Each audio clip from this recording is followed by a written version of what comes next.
Ја следите дискусијата Јасно и гласно на Радио МОВ, во која ќе разговараме за неизвестната иднина на младите доктори во Македонија. Македонските лекари и студенти по медицина забрзано учат германски јазик. Повеќе од 1200 млади лекари се заминале во последните 7 години. Алармот е вклучен од поодамна, ама се чини дека институциите се уште немаат решение за овој проблем. Гости во студиото на Радио МОВ во Јасно и гласно се тројца млади лекари: Магдалена Ѓурич Петрушевска, матичен доктор во амбулантата во Кадино; Ненад Лазаров е приватен специјализант по гинекологија и председател на Асоциацијата на млади лекари и специјализанти по медицина; Анила Белчиш е дел од Сдруженијето на лекари специјализанти и државен специјализант по ортопедија, а со нас е и студентот и иден лекар Васко Ѓоргиевски, студент по медицина. Ви благодарам сите што денеска дојдовте во студиото на Радио МОВ да поразговараме за оваа тема која што е мощно актуелна во муабитите кои што си ги правите меѓусебно, меѓутоа јавноста нема многу информации за тоа што вистински се случува во животот на еден млад лекар и зошто тие лекари толку многу сакаат да одат во држави како Германија. Ќе почнеме од Магдалена. Не секој лекар се нафаќа да работи во рурална амбуланта. Но вие почнавте да работите како матичен лекар нели во амбуланта кај друг газда. Потоа ја земавте да ја работите сами амбулантата во Кадино, а сега некако полека се тргате од таа амбуланта и интензивно го учите германскиот јазик. Зошто го правите ова? Вака, значи јас првото искуство како лекар го имав токму во таа амбуланта. Таму и претходните лекари што беа таму ми беа матични и првиот допир вистински, значи со пациентите после студии ми беше таму. Таму поминав голем дел од делот што беше за стажирање и после тоа бев со добивање, значи, на лиценцата за работа бев ангажирана од нивна страна и работев 1 година.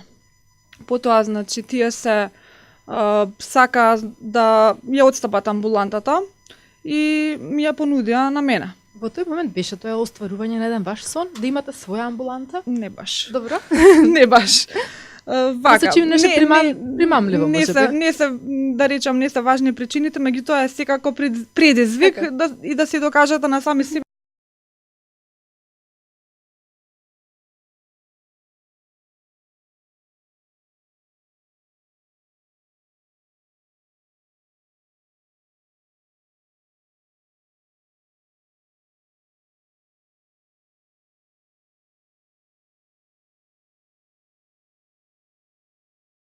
Дел од некој план за моја идна кариера да се реализира. Зошто приватна? Тоа е веќе поинтересното прашање. Приватна заради тоа што кај нас државна специјализација се добива на начини кои што не знам како да се културно изразам, би ги нарекол сива зона.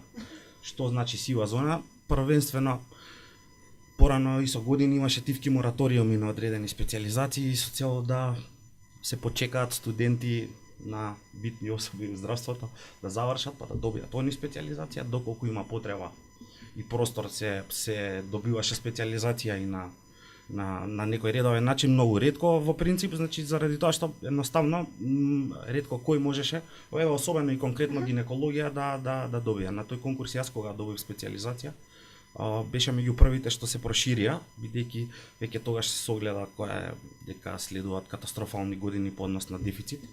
Иницијално беше објавен конкурс на 4 до 6 кандидати за подоцна во текот на конкурсот да таа бројка на 20 и кусур се прошири.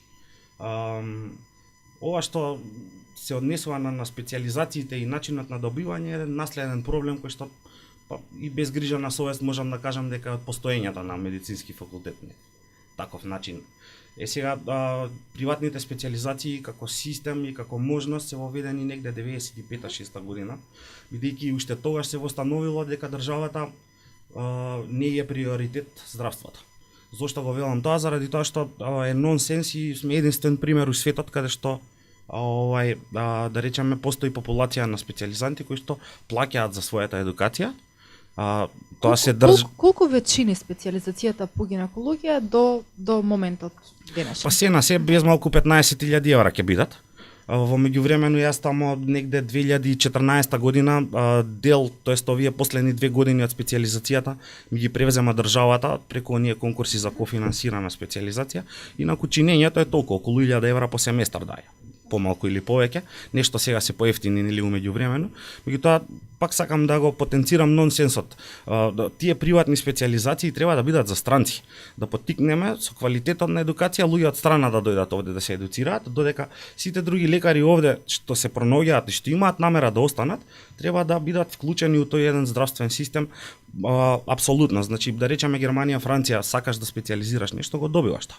И зависи од твојот квалитет и потенцијали дали ќе продолжиш и ќе ја завршиш. Од ништо друго, овде има многу варијабли и фактори кои што не смеат да бидат причина за добивање или не на специјализација, па комплексен е проблемот, не би можел во една вака кратка реченица да го елаборирам, се надевам во теков на разговоров дека ќе имаме можност за тоа.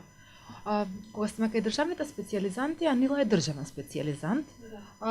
Почнавте како доктор во брза помош, добивте државна специјализација по ортопедија. Што значи да си државен специјализант во земјава? Ненад, појасниш малку околу приватните специјализации, дали вие сте во далеко подобра положба од приватните специјализанти? И ние ги имаме нашите предизвици. Значи, јас ја добив специјализацијата со програмата Здравство 2015-2018.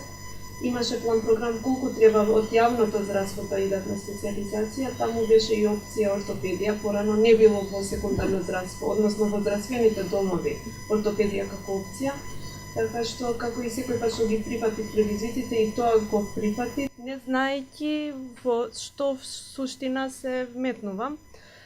Кога дојде договорот да се потпишуваат, се работеше за враќање трократно од годините што ги имаме, а 10-кратно беше од цената финансова што се уплаќаше. Што тоа значи? Тоа Во пари? Тоа, значи, договорот беше почетнички 123.000 евра да се вратат ако се откажеш од специјализацијата или ако одлучиш после самостојно да работиш, односно ако не работиш 15 години во јавното здравство што ти ја финансирала специјализацијата. Ко потпишавте тој договор? Нормално, да. Значи, во тој момент не гледаше друга опција. Немаше многу опции за бирање, а жетта за знаење, за унапредување во струката автоматски доминираше. А што ако решите да бидете мајка во меѓувреме? Тогаш имавме случаи каде што колеги више се откажаа од специјализациите, значи ги имавме и тие случаи. Ама може би беше моментален како се вика, одговор, рефлексивен, што дури и не се помислуваше за мајчинско. Васко, начавме дел од овие проблеми кои што ги имаат вашите идни колеги, кога вака ги слушате што зборуваат, почнувате да се преиспитувате себе си на кој факултет јас се запишав? Па, има моменти на медицина општо за време на студиите, дали ова е тоа што јас го сакам, дали не, дали сум спремен да го прифатам се ова, сите овие предизвици. Ама ако сме спремни да студираме, спремни сме да го прифатиме тоа што следува по студиите, бидејќи уствари целта на студирање медицина е да завршиме медицина, да бидеме лекари еден ден. Не е дека и студирањето е лесно или тешко, ама потоа дефинитивно си има своји тешкоти и мислам дека ако сме спремни да ги прифатиме, дека предизвиците кои следат не си толку тешки. Мислам, се живото значени за животот, но тоа е цената која сме спремни да ја платиме. Задоволни сте од студиите на факултетот? Па би рекол дека да, но не дека се најсовршените во кои можеме да студираме. Дека навистина постојат места на кои што мора да се направи корекција. Како на пример? Начинот на кој е спремен курикулумот, значи каков е курикулумот, на многу места има грешки, некои предмети навистина се во погрешен момент. Од смисол на ги учиме, ама не во право време. И едноставно се поминува тоа, а уствари не се знае. И останува на студентите да го впијат во тој момент, со цел да го потребат многу подоцна, а на некој начин во тој момент им е само тешкотија, не од корист. До некаде е коригирано, ама не е совршено, да речем, во смисло ништо не е совршено, но да е соодветно како што би требало со материјалот, значи книгите кои ги имаме за учење, тоа е проблем за време од почетокот до крај на студиите. Значи проблемот со книгите и со материјалот кој да се учи и како е голем проблем и со тоа се среќаваме секојдневно, значи за секој не постои, да речем, ни предмет кој тој момент го има решен. Така, веројатно со истите проблеми вие сте се соочувале кога сте биле студенти. Да. Пред десетина години. Ете, тоа е страшно, да, бидејќи е повторно, ја ќе си дозволам и за цело време во овој разговор ќе го употребувам терминот сива зона, не сакајќи да навредам колеги во меѓувреме. Би се сакал накратко само да се надоврзам прво на колегата Иден, после и на колешката, што се однесува на литературата, тоа е проблем од постоењето на факултетот. За време на Југославија и во тие години сме користеле литература од Хрватска, Словенија. Нажалост, тој тренд продолжи понатака. Не најде начин и механизам оваа држава да ги стимулира нашите катедри и професори да во издавачка дејност. И од една страна, од друга страна гледам вина и кај самите професори, наставен кадар, заради тоа што по вокација е тоа нивна обврска да продуцираат литература. Зборуваме за основна литература, бидејќи во медицина нема книга која што треба да ја научиш и да одиш на испит, да процес на истражување, кој што треба да опфати што е можно повеќе литература, студии, бидејќи книга издадена 2018 година во јануари, може да не биде синхронизирана со тие промени во само неколку месеци што во медицината се случуваат. Тоа е едно и сега за да не остане недокажано, колешката кажа дека државните специјализанти и приватните, да речеме, не се многу различни. Морам да коригирам. Ќе тргнам од личен пример за да биде пластично за публика. Јас плаќам 15.000 евра, не добивам платата дека специјализирам, немам никакви бенефиции. Државните специјализанти не плаќаат специјализација и земаат плата додека специјализираат. Она што колешката го спомна по однос на 120.000 евра, тоа е обврска, апсолутен нонсенс.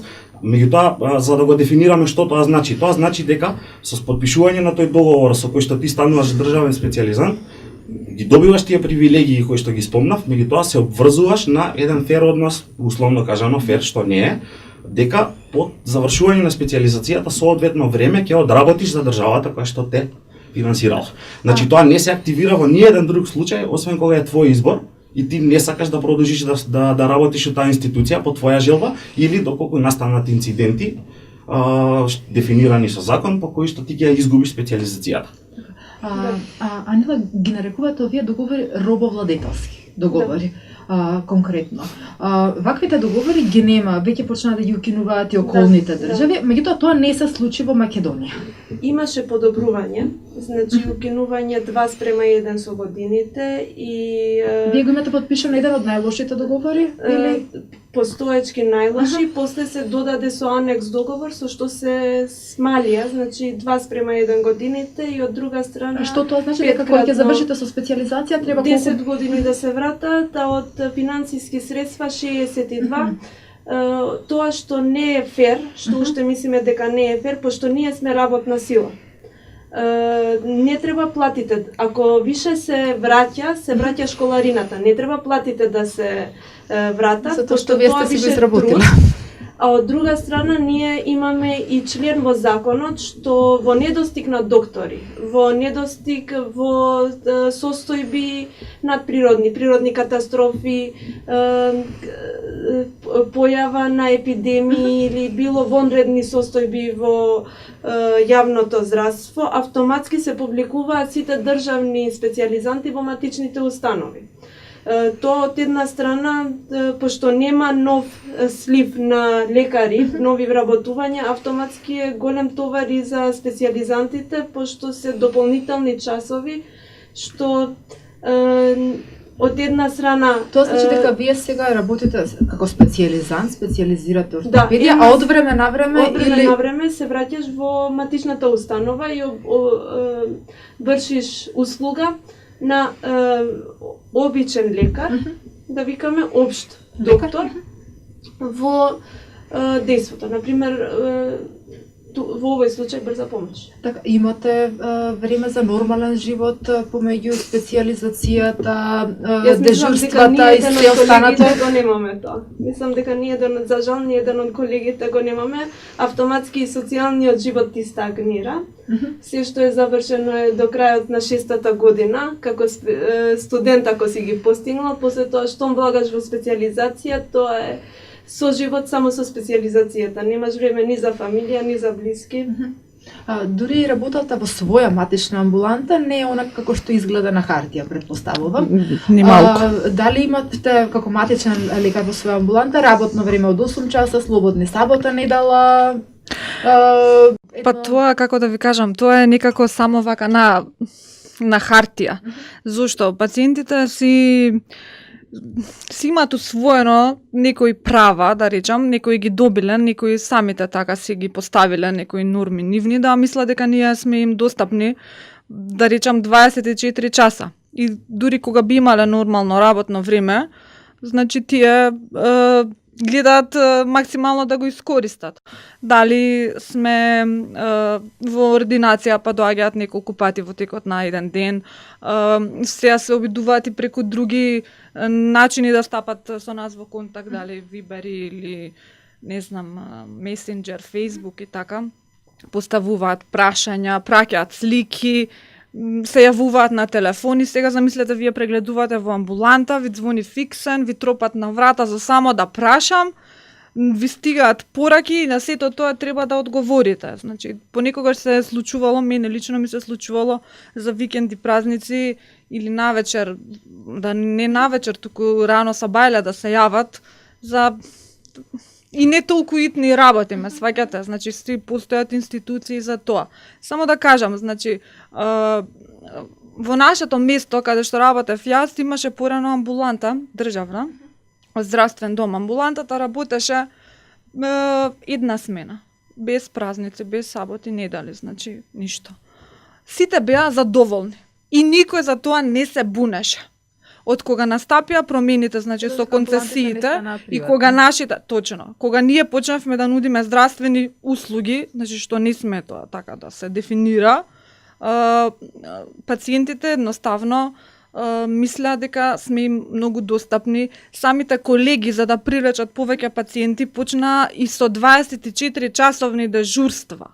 Значи, верувајте, значи од 00 до 24 да работат, некои уште работат, верувајте, им се исплаќа, не така, не им се исплаќа. Они се знаат, ама тоа на долгорочно ниво не успева.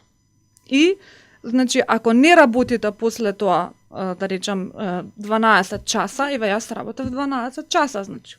Едно е противзаконски, едно, меѓутоа и тоа сива зона, како што вика колегата, затоа што според Законот за здравствена заштита ние сме должни да пружиме здравствена грижа на пациентите 24 часа.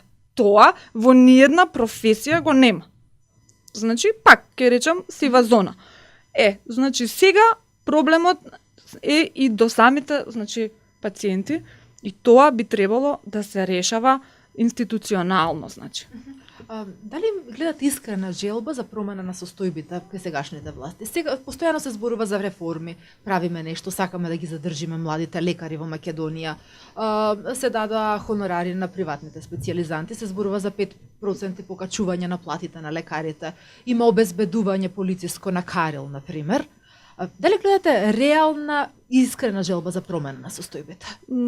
Тоа е многу малку во однос на тоа што може да се направи. Најблизок пример ми е сега, значи Хрватска, што на своите, што тие се свесни. Мислам дека нашите и власти и самиот македонски народ не е свесен уште во која на кое скалило се наоѓаме ние, затоа што Хрватите станаа свесни и почнаа да нудат бесплатни станови или да плаќаат кирија, да речам платена специјализација. Градинки почнаа да градат во болниците, платени градинки, значи се со цел нивните доктори да се ги задржат кај нив.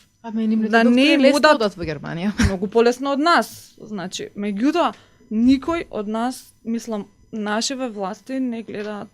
Никој не понудил до сега такво нешто. 5% зголемување. Немам коментар. Тоа е инфлација годишна. Баш. Васко, загрижени сте дека докторите го губат достоинството во земјава? Би рекол дека е присутно, да. Пациентите некако се однесуваат како докторот да е Бог и спасува, ама во исто време не се однесуваат со доволна почит кон нивниот спасител. Во исто време и слуга. Да. Некако, ево, сега јас навлегувам во медицината, мислам. Полека. И евидентно е тоа дека пациентите не го почитуваат мислењето на докторот, а го сакаат. Сакаат да чуат што докторот има да им каже, нормално дошле за таа цел, а од друга страна не го сваќаат сериозно неговото мислење. А тоа е најголема непочита. Ненад, што се случи со хонорарите за приватните специјализанти? Колку тие реално ќе помогнат во некаков подостоинствен живот на вас? Комплексно е прашањето, неблагодарно би било веднаш да кажам дека не е соодветно, сепак е еден чекор на, јас би го рекол, добра волја, и еден чекор на признавање и прифаќање на проблемот колку е акутен, меѓутоа далеку е од било какво сериозно решение и далеку е од било какво решение долгорочно. Чи ние као Асоциација на специјализанти и млади лекари од 2014 година се обидуваме здравствените власти да ги натераме да во оваа држава се создаде една здравствена политика на долгорочен план, конкретно поврзана со младите лекари. Итно ни е потребна еден стратешки план и еден акционен план. Стратешки план на 10 години, пример, и еден акционен план со конкретни мерки и активности во наредните 2-3 години, со оглед на фактот дека е повеќе од загрижувачка ситуацијата. Меѓутоа, за жал, политиката и премногу се вмеша во здравството, и тоа било можеби од секогаш така, меѓутоа веќе нас во последно време почнуваат да не загрижуваат акции и активности за тривијалности, додека не се обраќа внимание на апсолутно суштински прашања. Конкретно за платите, бидејќи ме прашавте, прво не се плати, хонорари се, со оглед на тоа дека немаат здравствено осигурување, немаат придонеси. Втора работа што нас како асоциација ни е најголем проблем е тоа што не е законско решение. Туку е едноставна одлука што и до ден денеска не ни е јасно баш до крај дали е одлука на министерството, дали е владина одлука, на крај крајава и не е ни битно се дека тоа не влезе во закон. Претходната власт нешто почна, направи, многу повеќе искомплицира. Најголемиот проблем го гледаме во тоа што целиот процес на специјализација порано беше регулиран со правилник кој што го диктираше медицинскиот факултет како матична установа, за министерот Тодоров своевремено да го тоа целосно ископира и стави во закон. Зошто е тоа голем проблем? Бидејќи медицинската едукација и курикулумот треба и мора да подлежат на константни промени. Тоа е динамична материја. И е многу едноставно кога е тоа еден правилник кој што самата институција ќе си го регулира, додека било каква промена на законско решение кај нас знаеме како. Да, сега само да дополнам уште ова, да биде катастрофата поголема, некои работи други се ветуваа предизборно од оваа нова постава, за сега да се најдеме во една ситуација да голем дел од законските решенија на тој Тодоров ни станат најнаш прифатливи и да престанеме да дискутираме за нив и да правиме сега предлог закон нов за здравствена заштита кој што е копи-пейст со скратен текст само како содржина, како тежина. Значи она што го имаме како најава и како информација е дека по однос на млади лекари и специјализанти законот нема да содржи ништо посебно како промена. Јас не се согласувам. Би се надоврзала, значи грешка, сега не е грешка, цело време сите иницијативи што се земаат со го има тоа 5 годишно проба време, тест време, каде што се докажува дали една акција е исправна или пропаѓа како проект. Значи цело време ние и во минатата влада го имавме тоа со пилот програми, кои што се докажа дека за нашиот менталитет, нашата држава, нашиот здравствен систем не оди во полза на тоа, дека ние пак сме научени во тој пирамидален систем на работа, каде што децентрализацијата е пофункционална отколку централизацијата, и ако досега бевме научени во сите здравствени услуги да се земаат во јавното здравство. Последните 10 години приватното здравство беше како тивок убиец, пошто сите, освен тоа што најдобрите професионалци автоматски отидоа во приватното здравство, државното здравство немаше слив на нови доктори заради први мал број на дипломирани од медицински факултет. После, иако се отворија уште 2 медицински факултета, поатрактивно беше да се работи во странство, отколку да се работи во нашиот главен град или метрополните места на Република Македонија. Што се однесува до хонорарите за специјализантите, тоа од прилика делува стимулативно, ама има уште доста работа што треба да се средуваат. У смисол, тоа беше само прв степен. Ние во нашите барања и како Сдружение на лекари специјализанти го баравме и здравственото осигурување и пензинскиот стаж. Со здравственото осигурување автоматски сакавме првин да стигнеме во ниво на студенти, пошто во еден момент сфативме дека студентите се попривилегирани од тој аспект од специјализантите. Ние воопшто немаме систематски прегледи, немаме ни редовни прегледи годишно, каде што особено специјализантите што работат во зрачни простории со радиоактивни материјали, тие немаат ни дозиметри, каде што се мери зрачењето. Од друга страна, нашето следно барање беше и вакцинациите, автоматски имунизација, пошто во секојдневниот контакт го имавме и тој проблем како предизвик. Но сите наши барања беа поредени во етапи, така што моментално првата етапа се постигна. Ветено е дека ќе влегува и во законска регулатива. А другото, хонорарите.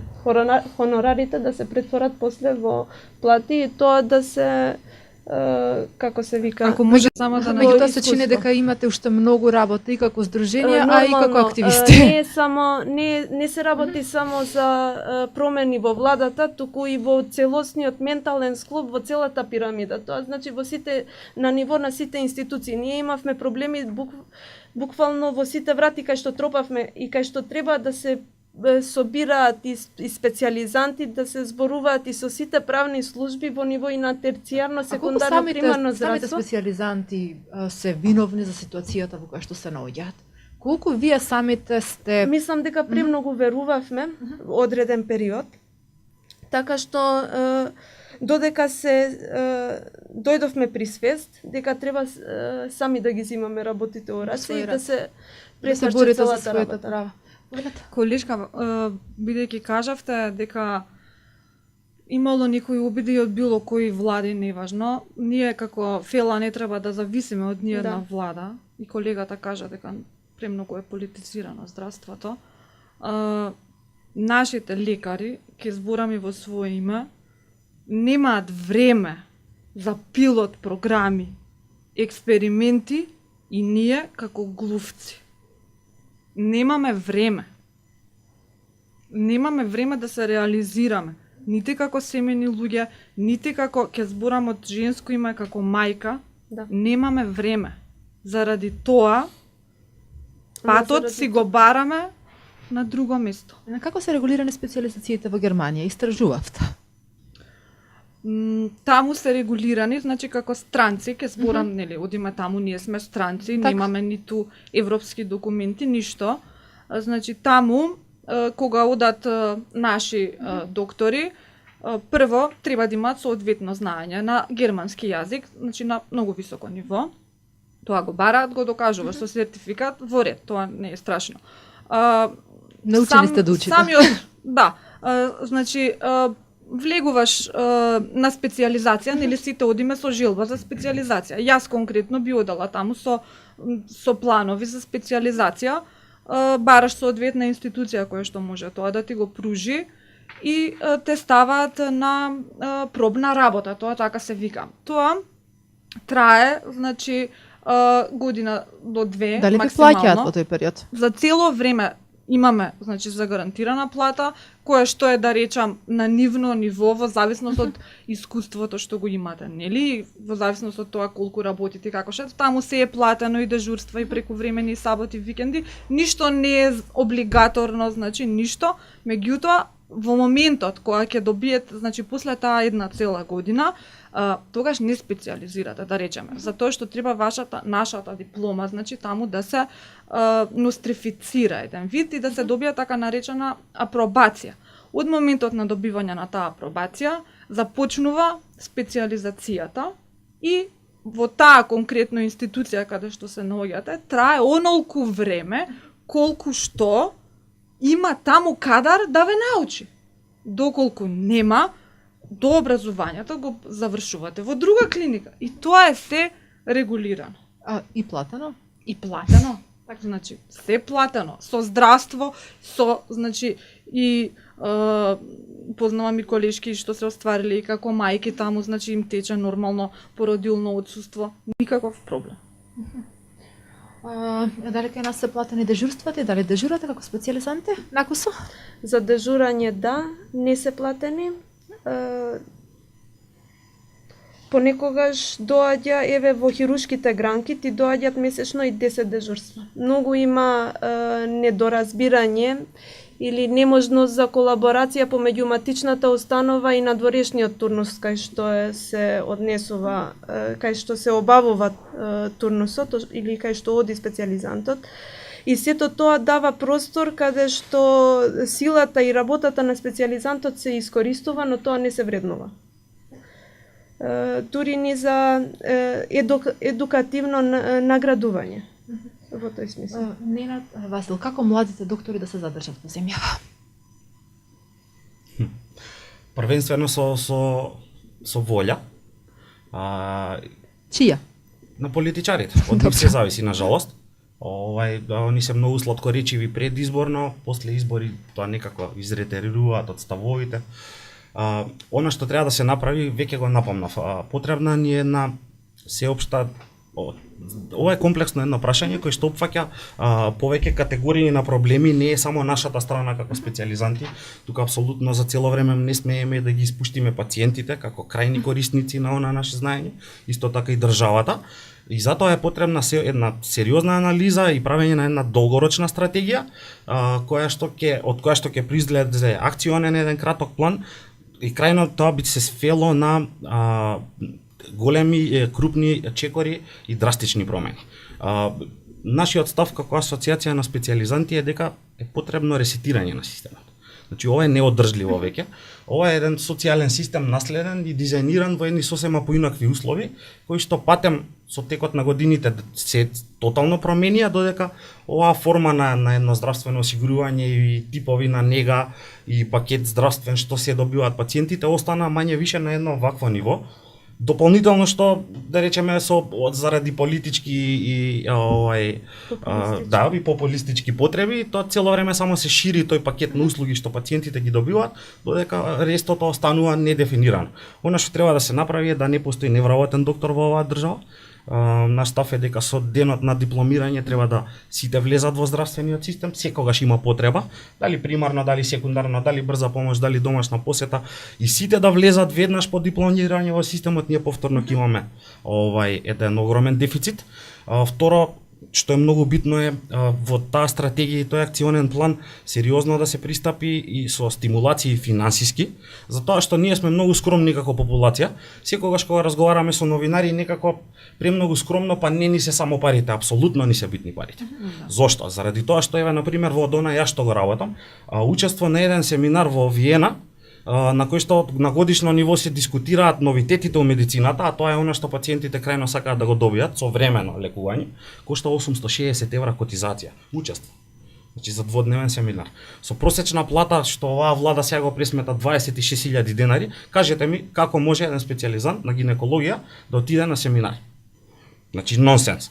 Дополнително и катастрофално решение, и морам и со име и со презиме да го кажам повторно од Тодоров, е што во законско решение ни се наметна неплатени дежурство, што е акт на агресија врз нас како млади лекари, бидејќи со законско решение ни се наметна нешто што апсолутно е поразително, недозволиво е да еден млад лекар работи 24 часа континуирано и тоа да не биде платено. Затоа да ти спротивно на закон за работни односи ти следат само 24 часа одмор, а треба да добиеш 2 дена. Едукација не сакам да коментирам, ќе навлеземе повторно у сивите зони како е тоа направено и на крај многу едноставно ќе ви го елаборирам. Вие како пациент после полноќ да дојдете на клинички центар, прв што ќе ве пречека е специјализант. Истиот ќе дежура до другото утро, до 7:30, 8, 9, многу често се случува да бидат дел од хирушки гранки, оперативен план за денот, а на крајот од тоа дежурство си одиме дома без пари. Дополнително што јас себе си се сметам за спонзор на јавно здравство, бидејќи на секое дежурство трошам пари за себе, за јадење и за основни потреби и на крај си одам дома ништо не сум донел пари на моето семејство и дете, него сум вложил плюс од овие 15.000 евра што ги зборим. Чи вакви уште 10 емисии ни требаат да дискутираме. Ќе начнеме сега само дел и само од уште ова работите. ќе го кажам, најголемиот проблем е политиката у здравството и најголемиот проблем е политиката во фелата. Васил, што треба да се направи за ти да одлучиш да не учиш германски јазик и да останеш во Македонија по завршување на студиите? Многу Така, од твоја перспектива. Да, нема да речем. Така, што ќе ти биде тебе најбитно кога ќе го завршиш медицинскиот факултет? Нема да речем ова се да го нема, ама да го нема. На некој начин ова се што колегава наброја е, не знам, предизвик да се соочи со тоа и да речеш ајде нека е така. А се плашиш што ќе се случи по завршувањето на студиите од таа неизвестност? Во секој случај, секоја наредна препрека е предизвик и да треба да се плашиме, самото запишување на медицина е предизвик и од тоа треба да се плашиме, завршувањето и пристапувањето кон работа е друг предизвик. Така да нема да речам дека не знам. Да, треба да не плаши, бидејќи изгледа. Ќе сакаш да специјализираш? Да, во секој случај. Имам намера таква. Сам не знам како ќе трат во тој момент, ама да, на крај на студиите имам таква желба. Јас морам да те надополнам, значи од 2020 нема да постојат више општи лекари. Односно нема да можат со фондот или здравствени услуги општи лекари, туку треба сите како специјалисти да бидат. Тоа е само европска директива, нигде не постои во законот. Тоа беше една иницијатива да се синхронизираме со европската политика за воведување на семејна горава кон тазата го знам. Од 2020 година нема ништо од тоа да се случи, само еден повторно неуспешен пилот програм со катастрофални последици и со многу финансии потрошени непотребно. Нигде не постои обврска твоја да ти специјализираш семејна медицина за да продолжиш со работа после 2020. Заради тоа што тоа требаше да се случи. Да, заради тоа што и сегашните специјалисти по медицина и ние општите доктори исто така работиме, само што ти стои друг надпис под името. Тоа е разликата.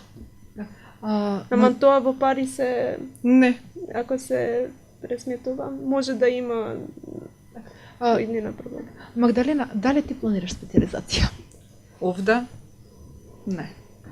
Рече дека уште еднаш ќе го тестираш со системот наскоро. За да докажам. Да, ќе се пријавиш на вработување едно од овие државни кои што се распишани во моментов за да си докажеш на себе си дека многу работи се преку врски? Да. И на себе и на моите блиски, да не бидете дека ете не сум се обидала, мада мислам дека од искуство го следам колегата, има неколку пати аплицирано и повеќе од 15 пати. На многу државни конкурси и уште си работи приватно и специјализира приватно, така да не верувам дека нешто од тогаш многу се сменило. Пред некое време со колегите што одиме на германски ме праша на колешка сопругот има добиено државна специјализација травматологија и ми вика зошто не специјализираш овде и одговорив многу кратко, нема цел. Нека биде ова една порака до сите оние кои што нас слушаат и до власта која што најавува големи реформи во здравството. Ја следевте ВП емисијата Јасно и гласно, овој пат посветена на младите лекари. емисија во која што млади луѓе зборуваат за предизвиците со кои се соочуваат во својата област, за проблемите и успесите. Гости со мене во студио беа тројца млади лекари, кои што се надевам дека германскиот јазик ќе го користат само кога туристички или на некој конгрес ќе одат во Белград. Меѓутоа, од муабетиве сега наслутуваме дека нема да биде баш така. Гости беа Магдалена Ѓориќ Петрушевска, матична докторка, Ненад Лазаров, приватен специјализант и претседател на Асоцијацијата на млади лекари и специјализанти, Анила Белчешта од Друженијето на лекари специјализанти и специјализант по ортопедија и нашиот иден лекар, сега студент по медицина, Васко Ѓоргиевски. Ви благодарам на сите што не следевте. Останете на Facebook, YouTube каналот на Радио МОВ. Слушајте, гледајте и читајте она што го имаме на нашиот сајт. Довидување.